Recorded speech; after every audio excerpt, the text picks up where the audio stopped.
Tung tung tung tung tung tung tung tung tung सहूर। ढोलकपुर अब खुशी से जी रहा था। ना कोई लाश मिलती थी, ना कोई रात में चीखों की आवाज आती थी, क्योंकि ढोलकपुर के बीच रक्षक बन के खड़ा था थुंग थुंग थुंग साहुर। अब हर पूर्णिमा पर लोग थुंग थुंग थुंग साहुर की याद में सिर्फ एक दिया ही नहीं जलाते थे, बल्कि उसे एक पवित्र त्योहार की तरह मनाते थे।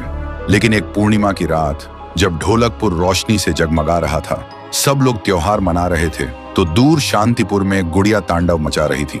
लोग मदद के लिए पुकार रहे थे, लेकिन शांतिपुर वालों की मदद की पुकार सीधा साहुर के कानों में गूंज रही थी।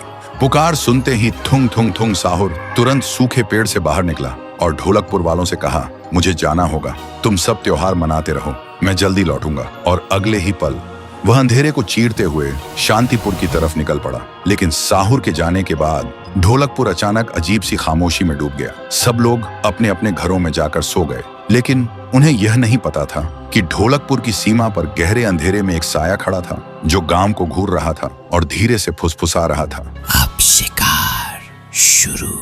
फिर सुबह ढोलकपुर के खेत के बीच लोगों की भीड़ जमा थी। जमीन पर एक लाश पड़ी थी, शरीर नीला पड़ चुका था, आंखें खुली हुई जैसे मौत को देखकर जम गई हो। तभी भीड़ के बीच से एक औरत चीखते हुए आई, मेरा बच्चा रात से गायब है। गांव वालों का डर अब दहशत में बदल चुका था। सब घुटनों के बल गिरकर रोने लगे। उधर शांतिपुर में गुड़िया को मिटाने के बाद साहुर वापस ढोलकपुर लौट आया। साहुर को लगा सब ठीक है, इसीलिए वह दोबारा सूखा पेड़ बन गया। लेकिन तभी उसके सामने वही साया आया और बोला, अब ढोलकपुर मेरा है। लेकिन साहुर को कुछ समझ आने से पहले ही उस साये ने अपने काले जादू से एक भयंकर सांप निकाला और साहुर को पूरी तरह जकड़ लिया। साहुर ने गुस्से से पूछा, कौन हो तुम? साये ने बस इतना कहा, 150 साल पहले। और देखते ही देखते वह साया एक विशाल नाग में बदल गया और सीधा गांव पर हमला कर दिया। लोग जान बचाने के लिए इधर उधर भागने लगे और हर तरफ सिर्फ और सिर्फ चीख पुकार गूंज रही थी।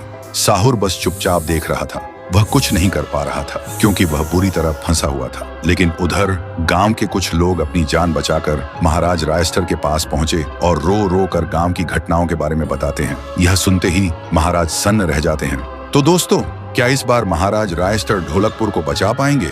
और क्या उस विशाल नाग को रोक पाएंगे? और आखिर क्या है वह 150 साल पुराना राज, जिसने ताकतवर साहुर को भी घुटनों पर ला दिया? अगर देखना चाहते हो तो कमेंट में लिखो, नेक्स्ट पार्ट जल्दी लाओ।